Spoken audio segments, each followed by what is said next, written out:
Yan po ang katangian ng tunay na lingkod ng Diyos.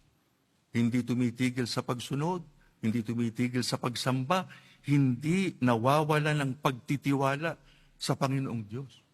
Isipin niyo kung gaano kabigat na ang naranasan niya sa kanyang buhay.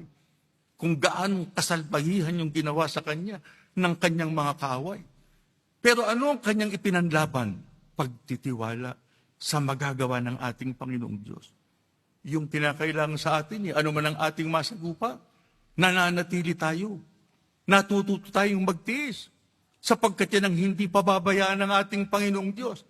Kaya nga ang sabi sa atin, maghintay tayo. Umasa tayo. Pakahangarin natin ang ating Panginoon. Bakit? Yun po ang magiging matapang.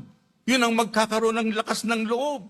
Yun ang magiging matatag ang kanyang puso sapagkat hindi siya pababayaan ng ating Panginoong Diyos. Kaya lagi tayong magpuri sa Diyos. Lagi tayong sumamba sa Kanya. Lagi nating tuparin ang mga inaasahan niya sa atin na dapat nating sundin. Hindi tayo pababayaan ng ating Panginoong Diyos. Kaya anuman ang mabigat na sitwasyon, makakaya nating malampasan.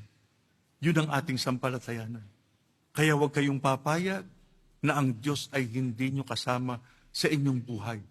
Lagi kayong manalig sa Kanya. Lagi kayong manghawak sa Kanya.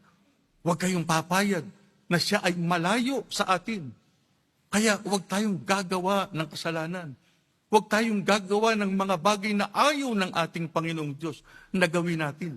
Ang gawin natin yung inaasahan niya sa atin. Para nang sa ganon, lagi natin siyang makasama sa ating buhay.